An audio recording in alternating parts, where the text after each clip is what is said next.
Good evening, everybody, and welcome to the LFC Transfer Room with myself, Louis Fell, back again for another weekly edition of the chat room by the viewers for the viewers. So if you are just joining, thank you very much. Please do like the video whilst you're here.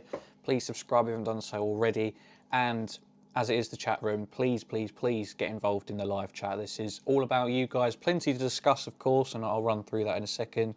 But this show is about that, interactivity and that community feeling. So please do get your thoughts and opinions in the live chat. If it's a question or if it is just a thought about yesterday's game, about the subsequent fallout from it, about today's news as well, or picking up on anything that I've said that you disagree with, please get your thoughts into the live chat so that we can make this show as good as possible.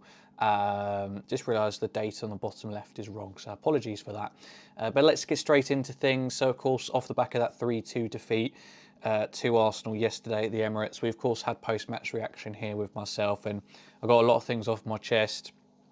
I think, we were all quite angry, quite upset about the way that things went down and what happened.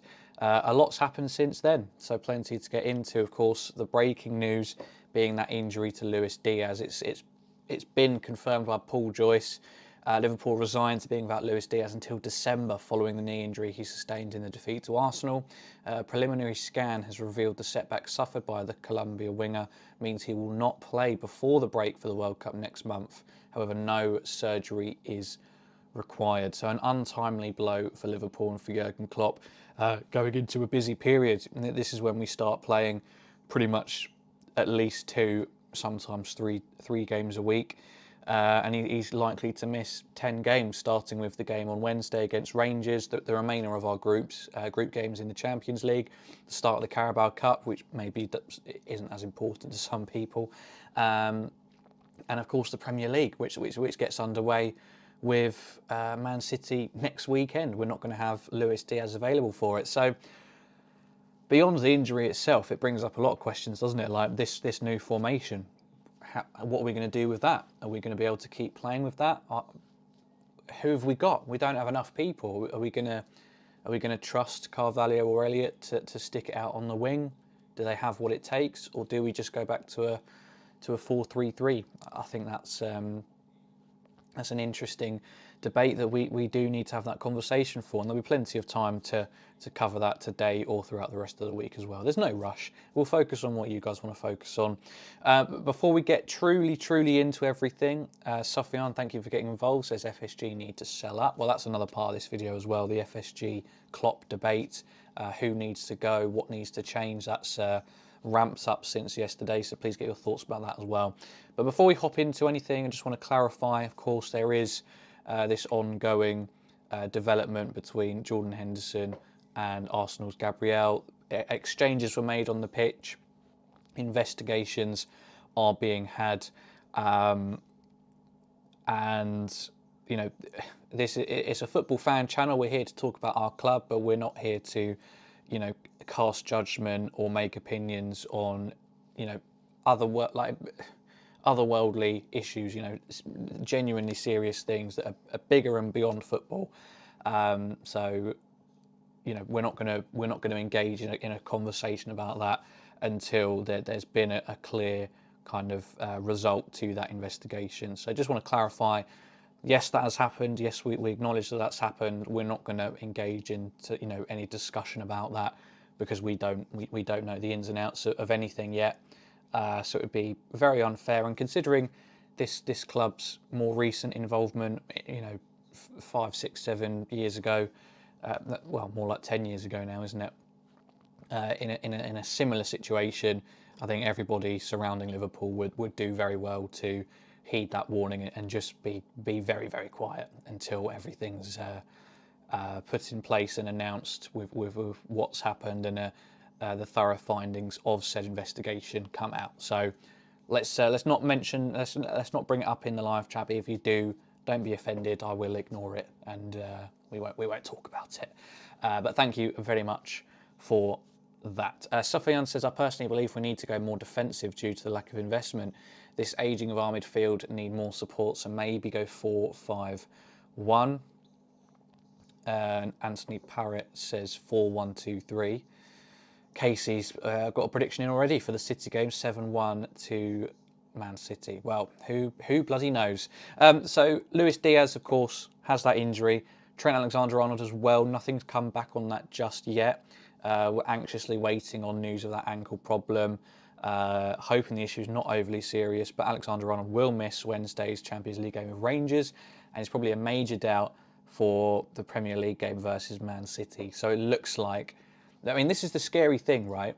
It depends on what kind of frame of mind Klopp's in. Either we get Joe Gomez at right back, which some people like, some people dislike. I know there's people in our viewership who cannot stand Joe Gomez, others who quite like him, and I happen to kind of veer towards the latter. I think he can be decent, and he probably needs a good run of games and a more confident team around him. I think it's harsh to point the finger at any particular player individually at the moment, because this is what's happened with Fabinho. How can we judge Fabinho for playing badly when everybody else around him is so bad? The only player apart from Luis Diaz who maybe comes out with any credibility so far this season is Alisson, and he plays in goal. It's less a reflection on the rest of the team, and he can put in individual performances of his own ability. But Fabinho plays such an important role. If he's being let down by the centre halves behind him, if Henderson's going walkabouts on the right side of 8, or if Thiago's not doing the running that he needs to do on the left, Fabinho is isolated, and then we do see him getting dribbled past, etc. So it's hard to. I think it's unreasonable to cast judgment on a specific player. So going back to our right back scenario, Trent Alexander-Arnold out of the Man City game most likely, unless it really is just a bruise or what have you. We're waiting to find out the extent of that yet.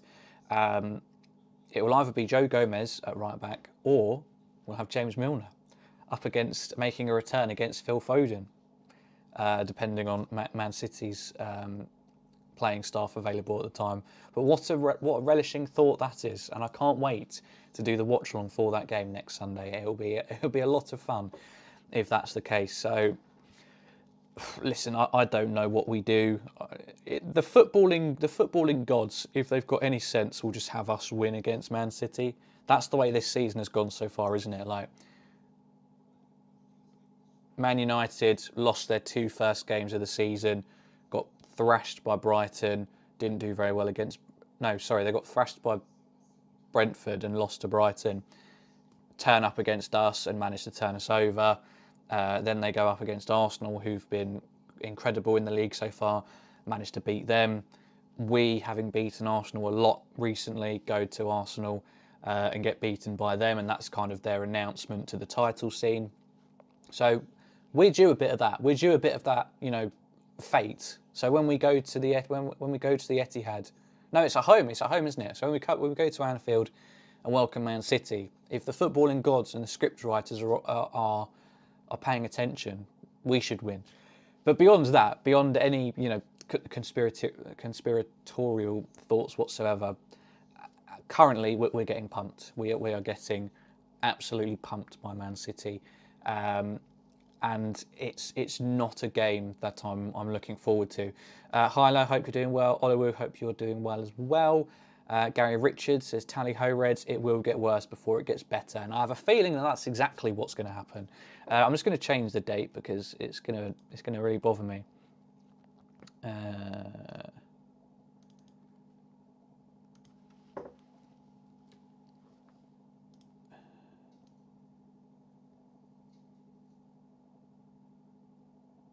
There we go. Anthony, hope you are doing well. Look, I think we have got to be ready now to accept it. Accept is the wrong word, and it's going to draw the wrong crowd if I use that term. But we just need to get on with what this season is shaping up to be. The transfer window's closed. It doesn't open again until January. Maybe we'll do some business there. Maybe that injury might spark something. And Arthur Melo being out for 4 months as well. Maybe we will rethink our transfer strategy and make some decent recruitment options. I don't know. But we as fans, I think, need to take a step back now and say, look, this is the start we've had. We didn't have the summer we wanted. We're angry, we're frustrated, we don't like FSG. Some people might think that Klopp's more to blame for those decisions. I don't know. And I think we just need to put it behind us and just realise where we are currently, and that there is no quick fix. I don't believe there is no quick fix. I still firmly believe that Jurgen Klopp is the guy, and I don't think there's anybody else more suited to Liverpool as a football club than Jurgen Klopp, and I genuinely believe that. So after that game yesterday, there was some talks amongst some people, not necessarily Klopp out, but just questioning where we go from here, his part to play in all of this, and how we find ourselves in our current predicament, and kind of suggesting that if he can't figure out a quick fix, or if we get thrashed versus City, then maybe he should walk. This is not my words. This is other people's. Maybe he should walk, or maybe a change is necessary. And I don't know. I just find that very difficult to accept, because I know I sound like a top red, and like a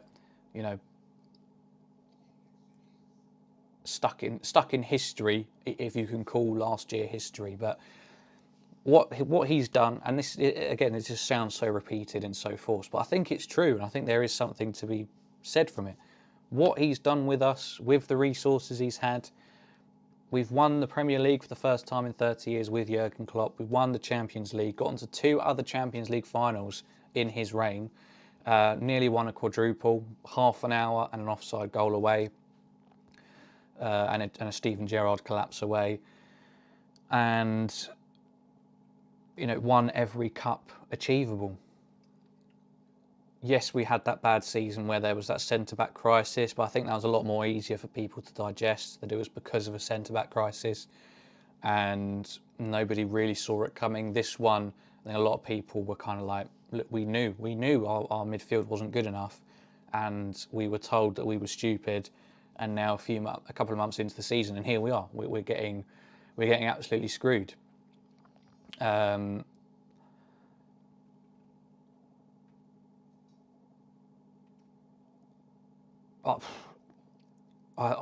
just, I don't know. I don't think making changes would benefit. Making a managerial change, I don't think would help us. Maybe let's just say, he decided to walk after yesterday's game. Maybe whoever we get in, or whoever's temporary in charge, maybe we get a result against Man City. Fantastic, get a buzz. And suddenly, look, we just needed to change manager. But for long-term planning, he is the guy. He's the guy. I still believe it 100%. I don't know. Casey says FSG and Klopp made their bed in the transfer window, and now the fans lie in it.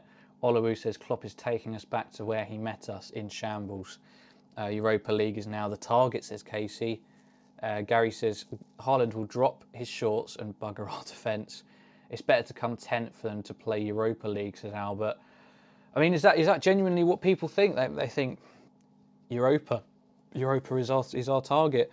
So for top 4, Man City, Arsenal.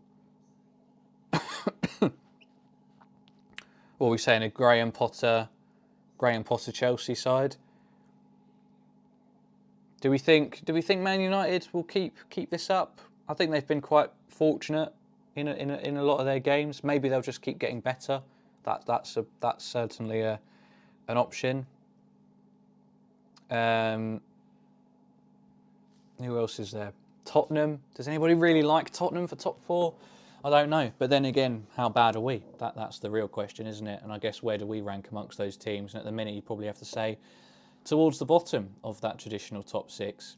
The foundation for Klopp's football philosophy is a high line in defence and high intensity, and to always try to win the ball back, preferably high up the pitch. And yet, with an ageing midfield and an ageing squad in general, there's no it's quite obvious why that drop-off is occurring. And Anthony says FSG needs to get out before Klopp, but his job shouldn't be safe. Yeah, but I saw somebody like, I'd rather we got rid of 8 first-team players than before we get rid of Klopp. And maybe there's not much logic in it, but I think I would take that. It's kind of like an attachment thing. I don't think I just can't imagine Liverpool. I just can't imagine Liverpool without Jurgen Klopp now. And I think that's where we all were a few months ago when he signs that new deal. And we before that, every other interaction on Twitter was like, oh, when Klopp goes, man, like, what we're going to do when Klopp goes? Like, is Pep going to come in? Is Gerrard going to take over? Like, who would we get? And 2 months of subpar results, and suddenly a lot of people are kind of coming to this new idea that, well, maybe that we could do without him, and maybe there is a way outside of Jurgen Klopp. Again, not wrong, not right. I just don't think I'm at that point yet. Gary Richards says Louis Hendo on the right wing. No, thank you. No, thank you. I'd rather see Elliott go out on the wing, even though I don't like him there. I'd rather see Carvalho maybe go out there. Casey says our Sunday fans are going to cry for the game to be over before it ends. And Sufyan says, if we don't spend in January, then I think we will end up in the bottom half. We shouldn't be in this position. So people don't see it being turned around at all this year. Then the general consensus seems to be that we're on a steady decline this year. I think that's fair enough. I can't argue with you that that's not going to happen. I just want to believe that at some point or another we're gonna find a way to make things click again.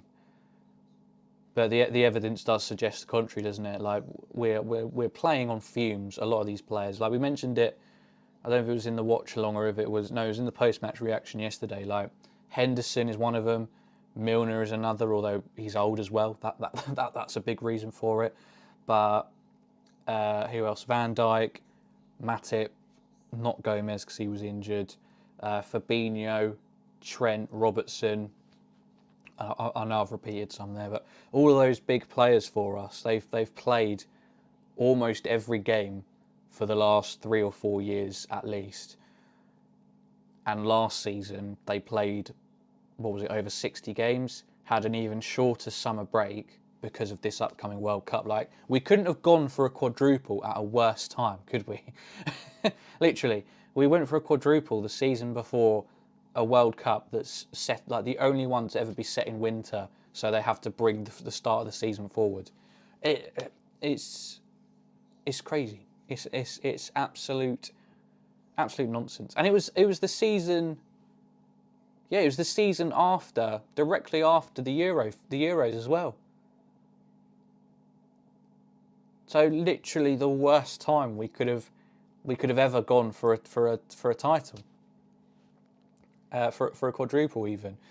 But getting back to my main point, these players are knackered on the majority, and we haven't done what needed to be done and freshened up the squad. I think there's this quote that's gone around, I think it was from Pep Guardiola. I think most of you have seen it by now, talking about you need to keep the squad fresh every season, and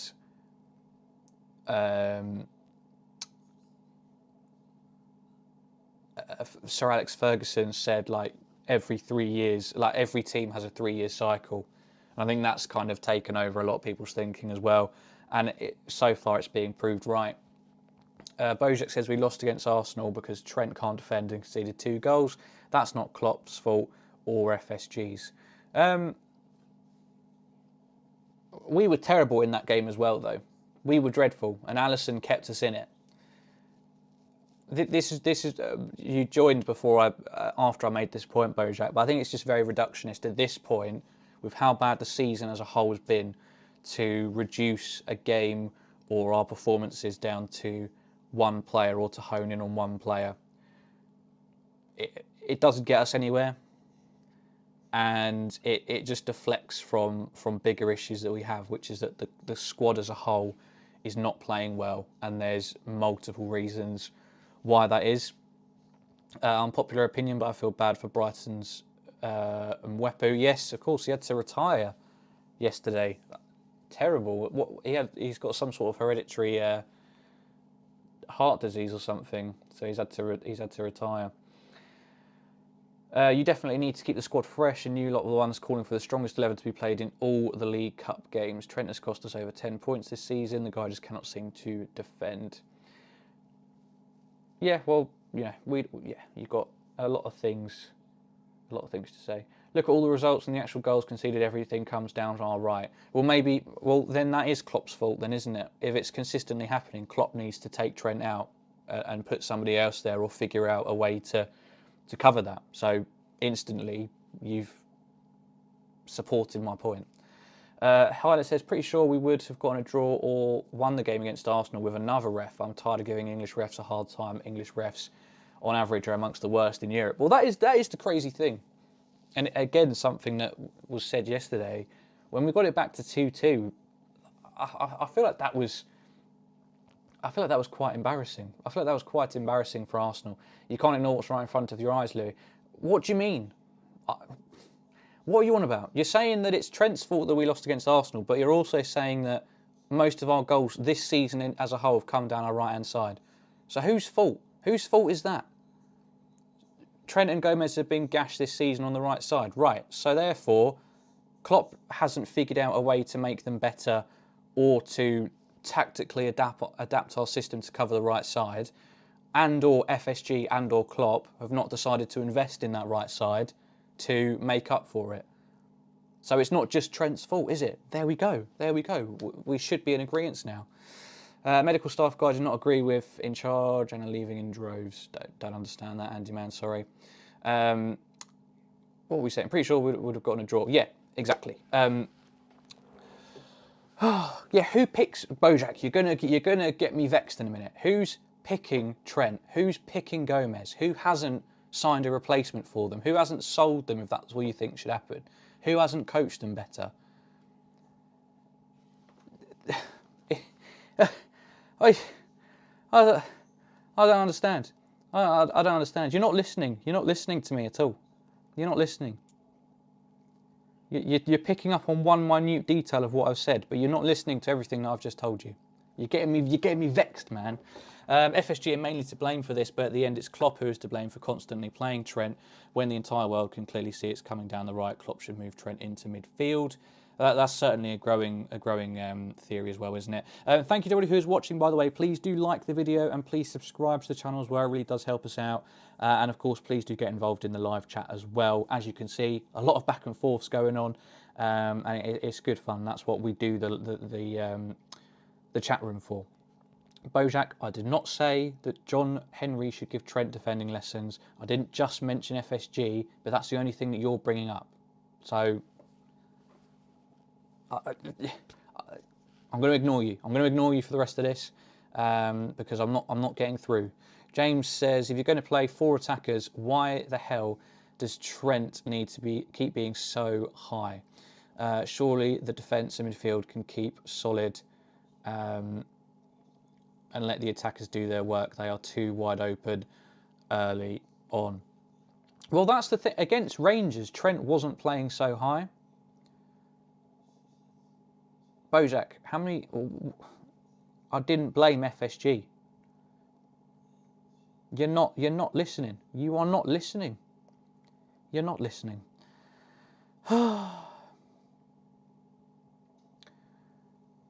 Right, there was a comment earlier that I was still listening to, but every time I see Bojack's comment come up, I just lose my train of thought.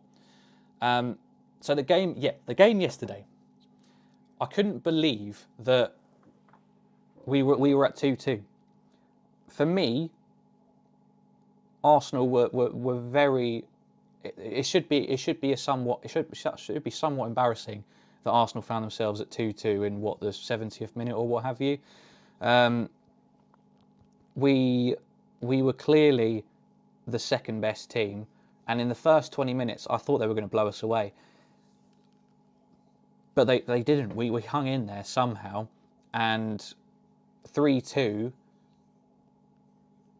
really complements us, but I think detracts from Arsenal as well. Like they could have had a big statement result yesterday. Sorry, they could have had a big statement result against the Liverpool team that have been terrible.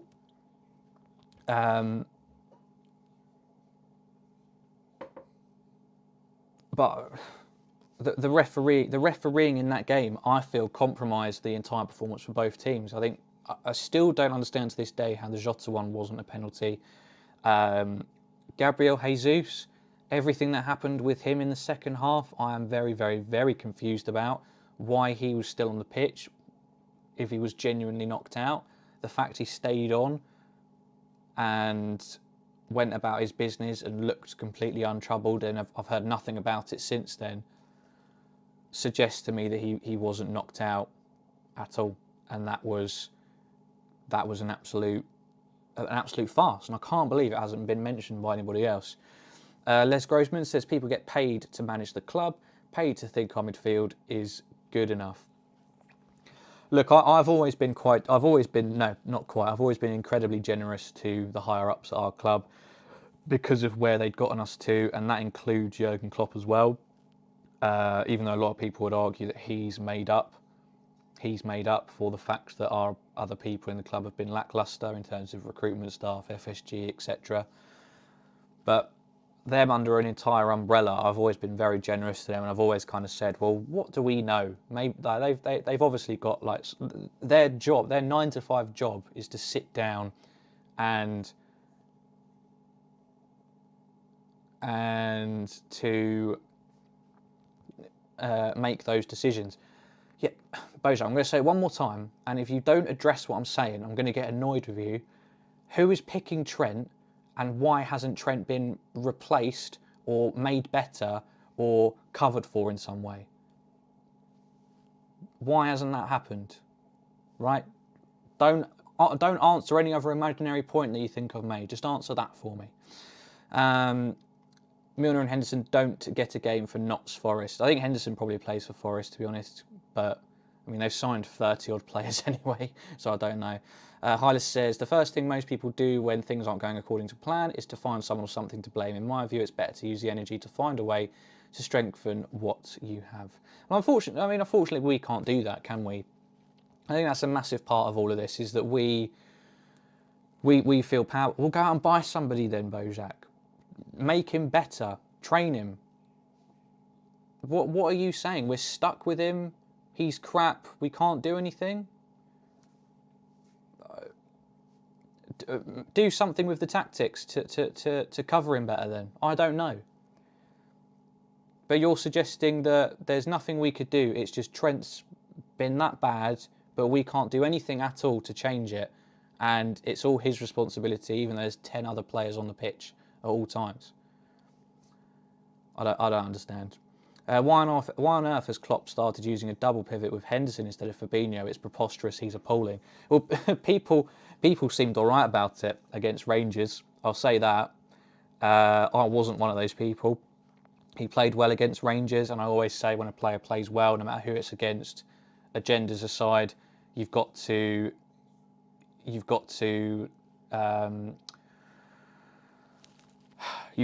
just take your agenda and give credit where credit's due. Against Rangers, Henderson looked very good. You can argue it's just Rangers, and that's arguably been redeemed by the fact that he was not very good against Arsenal.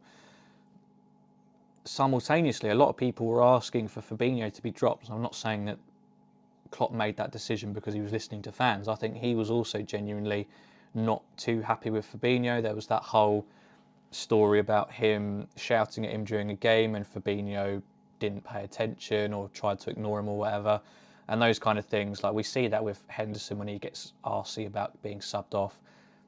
There's always repercussions to that. So I think for Rangers that was fair enough.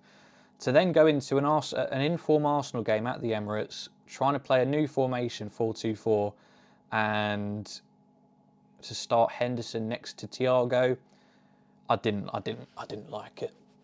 Didn't like it, and it was obviously proved right. I mean, Fabinho has still been bad, but that was my point. I don't think you can focus on... Fabinho would have been focused on because he's historically been so good for us. But because everybody else around him is bad, what can he do? He's our CDM. He links the defence to the midfield and he breaks up transitions. But he doesn't, contrary to popular belief, he doesn't do it on his own. It's the positioning of other players, it's the structure of our system that would normally allow him to go and make those challenges, make those interceptions, position himself right so he doesn't just get dribbled past really easily. But because this year we've seen Henderson wander off and become our number 9 at times, Thiago not always been fit, Trent abandoning his post, Virgil van Dijk and Matip and Kanate and Gomez not always looking their best. That makes his job a lot harder, and he's covering a lot more ground for other players that he shouldn't have to be, and he's getting exposed. And anybody would. If you put bloody Rodri in a 3v1, he's going to get schooled 9 times out of 10. The odd loose pass he'll pick up on, but he's being asked to cover this massive bit of turf all by himself, and we're seeing that. And because we expect so much from him, as soon as we see him not performing, it's this big thing, and we've got to take him out, you've got to drop him. But the way that our squad works at the minute, the replacement for Fabinho is Jordan Henderson, starting Henderson next to Thiago in a midfield 2 against a fluent, quite brilliant counter-attacking team in Arsenal. It's easy to say after the fact, but was it ever going to work well? Really? Has Henderson had a genuinely brilliant performance against somebody who's not a Championship and below team, i.e. Bournemouth and Rangers, and even Bournemouth are above us in the league table? Henderson is literally clueless defensively, not his fault obviously, but Fabinho, even in bad form, at least knows what he's supposed to be doing. Henderson is just god-awful off the ball. Thank you, Gary, for the comment. And yeah, I think that's right. I've always said Fabinho is a proactive player. He's got that ability to spot danger, position himself, and then go and make things happen. Henderson, for all of his athletic ability, which is now fast dwindling, he's a reactive player. He chases the ball, he chases the play, things happen, then he reacts to it. And that, again, as you said, that's not his fault. Not every player is necessarily proactive, and that doesn't instantly make them bad.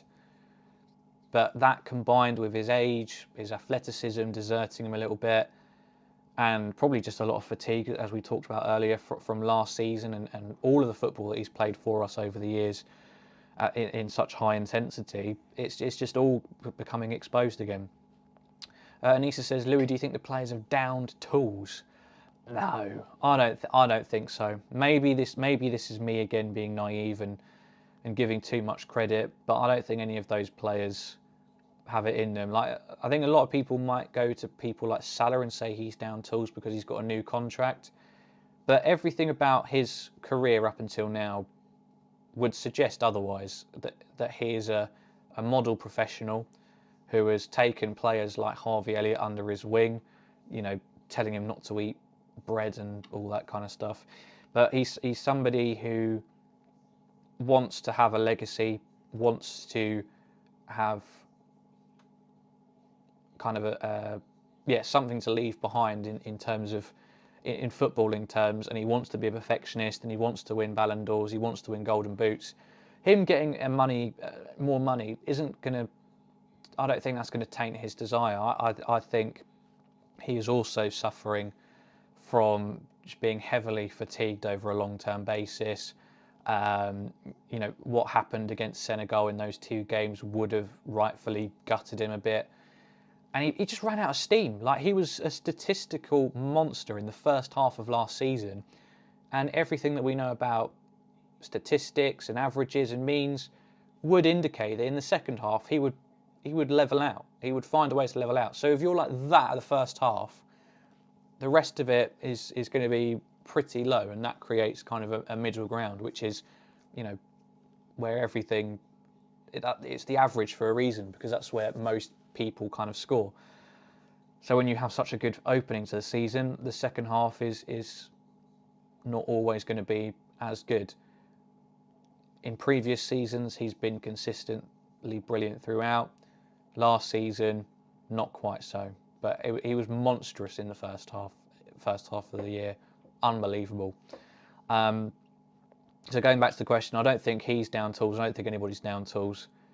I just think we're getting to a point where we've got a lot of tired players, a lot of old players, a lot of injured players, and a squad that has very quickly shown itself to be in quite desperate need of a rebuild, which is a shame, because something else that we definitely talked about in the summer, and there was a lot of excitement about it, especially with Núñez coming in and off the back of a good season. We talked a lot about phase 2 of this Liverpool team. You know, we've had that glorious first 3, 4, 5 years with that spine, you know, Van Dijk, Matip, Trent, Robertson, Fabinho, Henderson, Wijnaldum, now Thiago, and then that front three, Firmino, Mane, Salah.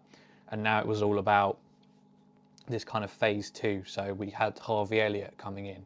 We had Fabio Carvalho, Calvin who is it? What's his bloody name? Ramsey. Right, I can't remember his first name now. Ramsey at right back, Tsimikas left back, Kelleher in goal, but obviously not replacing Alisson. Konate centre back, Jota, Núñez coming in, Luis Diaz. This was this phase 2 that we were building towards, and it feels like we've unfortunately taken a step backwards because we were too slow in trying to implement it. A lot of those players are there, but there's not a solid spine there. The midfield hasn't been recruited for and hasn't been backed up anywhere near as much as it needed to be, especially this summer just gone.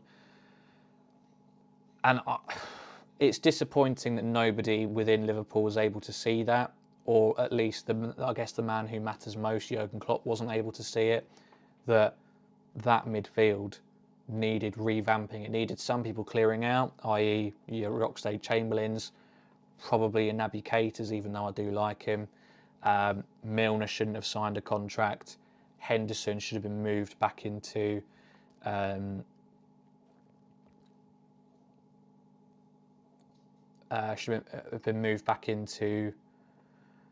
more of a backup role rather than a consistent first teamer as he is. And yeah, it's disappointing that wasn't spotted by anybody within the club, or anybody who matters in the decision making. You might as well throw Ramsey in now. Our season's effed anyway, says Anissa. If he's fit, it'd be quite nice to see him against Rangers. I think he could do it, and I don't think many of us know what to expect necessarily. And thank you to everybody who is watching, by the way. Please do like this video, and please subscribe if you are brand new as well. We go live every single night at 7:30. We cover all the games, all the news, breaking news, transfer news, player analysis, live every night 7:30, and also for covering games, previews, post-match reactions, all that good stuff. And please, if you're considering it, get involved in the live chat as well. It'd be good to get some more thoughts and some new faces in there as well. Chris McAvoy says that's phase 3. Phase 2 has to be players who are ready to play. They're not first team yet. Okay, yeah, but you get my point, Chris. VW Music Playlist says no one could have predicted that so many players were going to have such a loss of form this season, e.g. Trent, Fabinho, etc. Yeah, with Trent, I'd agree. I think that's maybe being a bit too easy and too nice on the powers within the club, because they're being let down by the players. That's my point, especially about Fabinho, is that he looks bad because the people around him are either no longer good enough or not playing well enough next to him, and that's exposing his deficiencies, which every player has. But previously that wasn't the case because he was in a team that was playing well. News update: Paul Joyce in the Times writes that Trent will only be out for 2 to 3 weeks, and Robertson seems to be back in training today. Well, if that's true, that's good news. Music Playlist says we'll be lucky to get 4th. Yeah, well, that seems to be the general consensus from what I've gathered from the live chat. A lot of people thinking that top 4 would be a massive ask, and we could actually be looking at Europa League football. And now you've said it, I kind of see it. I kind of see it, and I kind of agree with it. More people still joining. Thank you if you are. Please do like this video if you haven't done so already. And if you are new, do subscribe. We're so close to 6,400 subscribers. If we could hit it today, that'd be great, because I bet not all 61 of you are subscribed. I bet there's a fair amount of you who aren't. But in the meantime, please do keep getting your questions and thoughts into the live chat. Kris McAvoy says, so no Trent, Robbo, Diaz, so we have more excuses why we're playing bad. Injuries, LOL. We've had injuries all season, and that was why we signed Arthur. And then Arthur goes and gets a four-month layoff. If we get fourth, I'd say it'd be a good season. Well, look, let's not get too down about it. Hey, we're still in 3 cup competitions. We've still got a triple on our hands if we can get our act together.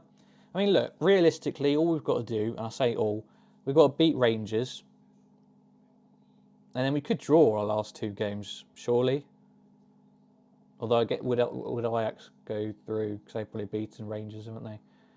We need to beat Rangers and Ajax, and I think we can beat both of them. Napoli have won the group, I think, unless they have a real downturn. But they're looking good this year, and they've always been our bogey team. Any update on the right back lad we signed? Is he available? He was on the bench against Arsenal, so that would suggest that he is very close to being fully match fit. And knowing us, we will not qualify for Europe and win the Champions League. Well, that would qualify us. I mean, I'll take that. Maybe Klopp is too stubborn, or the players have never trained this way, but we should go back to the Houllier days of defending deep, compact and hitting on the break. Get back to basics. Do you think we have the players to do that, though?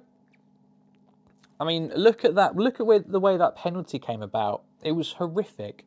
We had pretty much all of our players back in the box. There was, what, maybe 2 of the front 4 were upfield, but most of us were in our own box, and it just ping-ponged about because we didn't know how to get it clear.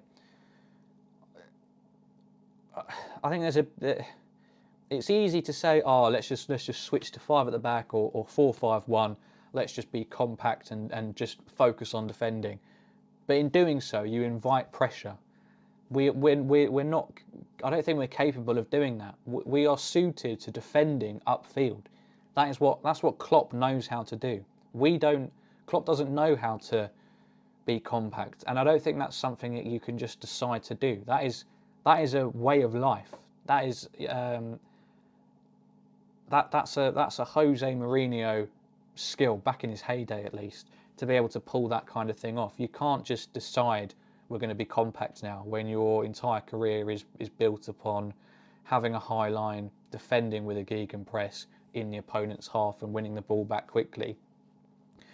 So for me, I don't see that as much of an option, and that's going to disappoint a lot of people. And that goes back to Gary's comment about the fact that it's probably going to get worse before it gets better, because there's not going to be a point where we go, all right, back to basics, let's all get behind the ball. We don't know how to do that. Our players, Virgil van Dijk, one of the best defenders ever, he doesn't have to sit in his own box and defend, just defend corners and crosses all day and little intricate passes inside the box. He knows to be at the halfway line, and sometimes he's going to have to turn back and sprint towards his own goal and look rather dashing whilst doing it. Fabinho doesn't know how to camp out on the edge of his own box. None of our players do. So I just don't see that as an option. We're going to keep trying to do what we've always done and try to get better at it and kind of relearn it, I guess, which is to defend higher up the pitch. Just playing Salah closer to the goal will help us. Well, that's another big thing as well. Remember, everyone, that there will be a huge break when the World Cup starts. It will be the longest break ever for the Premier League. In that period, a lot can happen. Well, fingers crossed. Some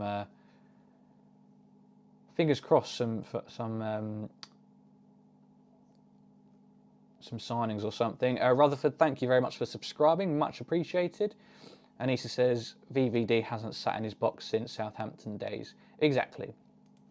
And I think that's a part that gets missed and it's part of the reason of what's gone wrong this season. If you speak to coaches of a relatively high level, they'll use this word, and I didn't know it until recently, so I'm not pretending this is my knowledge or anything. They'll use this word called mechanisation, which is you're playing this incredibly fine-tuned tactic, which is what our 4-3-3 with Klopp for many years was, a fine-tuned tactic that was subtly tweaked at different points in different seasons. But players throughout training sessions, in warm-ups to games, were constantly being mechanised to essentially always know where their teammates were going to be, and things like the pressing traps, exactly when to engage in those, who's going to engage where, who's going to cover for what position. Like that is what kind of separates elite teams from everybody else, or that's what separates the Premier League from conference football. Because you go to a National League game, they all know how to play football. They can all play tidy 1-2s and do all those skills. But the difference is that mechanisation, that elite level of absolute fine-tuning is what makes that big difference. Clearly something's gone wrong, and that's because of the reasons that we've mentioned, but also I think Pep Lijnders has somewhat of a part to play in this. Not necessarily that he's the bad guy and he's the scapegoat, but he's clearly tried to bring back this way of playing that he wanted to play when he went to Holland for that short spell. And I think we tried to emulate it at the beginning of last season, or it might have been the season before, but we were conceding a bit more often than we would have liked, so we kind of reverted back to old ways. We've tried it again at the start of this year. It hasn't worked, and it's mucked up. It's mucked us up quite heavily. And then obviously we've switched to this 4-2-4, which again looked great in practice. We looked really, really good against Rangers, but against a competent team, I don't think you can play two in the middle anymore. And beyond that, it's a relatively new formation to us that most players wouldn't know exactly where their teammates are going to be. So Trent wouldn't know who would be covering him, or he wouldn't know where to be at all times necessarily. If there's one manager in the world who can turn things around, it's Klopp. Remember, just a couple of seasons ago of our defensive crisis, we still got third in the league. Exactly, and that's where I stand. And to be honest with you, and I know a lot of people say this quite jokingly because it would never happen, but if we ended up in a bloody relegation scrap this season, and I know it's stupid, but if we did, I'd still keep him. I'd still keep him into next season. If that became a regular occurrence and Liverpool were fighting for Premier League survival season upon season, then yeah. But if this had to be a blip just to get us through, and we had to struggle it out at the bottom half of the table, I'd do it. And maybe that is incredibly stupid, but hey, that's my opinion, and you can't change it. Kris says, this season we have a soft middle that battle... Wait. This season we have a soft middle. That battle had to be won for us, but it's not, and we are in deep doo-doo now. And Albert, thank you for getting involved, says, no disrespect to Salah, and I love him to bits, but Klopp and FSG should never have orchestrated that divorce between Salah and Mane. Do people genuinely... I think it's too easy to start thinking about Mane. I don't think Mane improves us at all. I think Mane would be one of the biggest scapegoats if he was still at the club. People would be going in on Mane. I don't think he would help us. I don't think there's been many games where everybody around him's been dreadful and he's been the one to pick us up. In that game against Arsenal, he would have got the ball, tried to tap it past Ben White, and Ben White would have just poked it away and Mane would fall over. Yeah, Mane, love him, brilliant guy, brilliant player, legend for us, no doubt. But we got rid of him at the right time, and it's too easy. It's too easy to say, oh, if only we'd kept Mane. Oh, I always knew Mane shouldn't have gone. This is not happening because of Mane. We are not defensively terrible because of Mane. I know a lot of people say that he led the press, etc., etc. But come on, I don't buy it. I don't buy it. It's too easy. It's too easy to say that. You can play double pivot if the CGM is really good and you have a technically proficient 10. We're not playing with a 10 anyway. Do people really think Mane is the issue? Pre-AFCON, everyone was calling him washed. Make up your mind. Exactly what I'm saying. The attack isn't really the issue anyway. The midfield and the defence is, says Anthony. Thank you to everybody who is watching. We've got nearly 70 people watching, which is fantastic. If you haven't done so yet, please do take this opportunity to like the video. It really does help us out, kind of get us in the algorithm, that kind of stuff. And if you haven't done so already, please subscribe to the channel as well. We go live every single night at 7:30. We'll talk about everything Liverpool, obviously. Tomorrow, of course, will be a preview for the Champions League game, Liverpool versus Rangers, or Rangers versus Liverpool, I should say. Live every other night as well. Watch along for that game. And then, of course, Man City on the weekend. We'll have all your coverage for it. If you don't want to watch Sky Sports, Martin Tyler, you don't want to listen to Steve McManaman on BT Sport, come and join us, pure Liverpool fans, to talk about the team that we all support. So press that subscribe button. Cod Patrol says, wouldn't be surprised if the Henderson situation happens with Salah. Player gets old and our fan base gets too sentimental towards him. Well, yeah, and I think that's extended to the coaching staff as well. Again, I always want to give Klopp the benefit of the doubt, and I hope that we are all wrong. But there is a growing feeling that he is too sentimental, and maybe something similar happened towards the back end of his Dortmund days. But he doesn't like to replace his core group. He doesn't like to kind of put them under threat, I guess, by bringing too many new players in. We all know he likes to work with a relatively small squad as well. Diaz, who is Mane's replacement, has been our best player, arguably, so I don't think that's the issue. Yeah, agree with that. We don't move on. We think old players aren't replaceable. And Sufyan says, trust me, Mane is the biggest loss. He's energy. Nah, you can't convince me. We got rid of him at the right time. I think we got rid of him at the right time. And it's far too... All of his performances are being done in the German league. And the German league is terrible. He's playing at the best club in Germany. He's getting that P. He's winning games, scoring goals, looking great doing it. That's brilliant. That adds to his legacy on top of winning AFCON and getting his team essentially single-handedly into the World Cup. Brilliant. But he's playing now in a Farmers League, dominated by Bayern Munich. They've got one or two teams that can give them a game on any given day. They are PSG in the French league.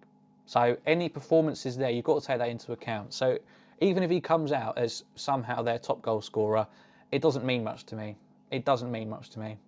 You can't convince me, unfortunately. And he hasn't even, and as Anissa says, he hasn't even been tearing up the Bundesliga anyway. And that further proves my point that he wasn't washed. He's not washed. He's a brilliant player. But there's a window where you get rid of a player before things start to turn a bit nasty and they become visibly crap. We nailed it with Mane, I think, 100%. He would not be doing well. He would not be in favour if he was still here at the moment. You can drive a tank down the middle most games now. The midfield is a mess. No protection for the back four anymore. That's exactly what happened yesterday, and I don't think we can play a midfield two again, especially not against City. There were several occasions where it was just one pass between Henderson and Thiago, and that was our midfield bypassed way too easily. If Klopp and FSG thought that we needed Arthur Melo in the summer, we need to find a way to replace him in January, or do we just hope he comes back in the second half and does all right? Look, we'll wrap it up there because I think we've covered a lot of ground. I don't want to keep everybody all night, but thank you very much for joining me again. Last time, I will say it. If you haven't done so already, please do like the video. If you are new, please subscribe to the channel and do come back to us every night, 7:30, so you can get involved in the live chat, get some thoughts and opinions, get chatting to each other as well. We're building a lovely community of Liverpool fans and like-minded fans who just like to share their opinions, and that's great. We'll be back for the live preview tomorrow, and of course the watch-along and post-match reaction for Rangers versus Liverpool tomorrow. So please do join us. Thank you very much for all the interactivity in the live chat. That's what the chat room is all about. See you for that again next week, but you'll see me again tomorrow for the live preview with a few of the other lovely gentlemen on the channel. Thank you very much for watching, and we'll see you in the next stream. Take care.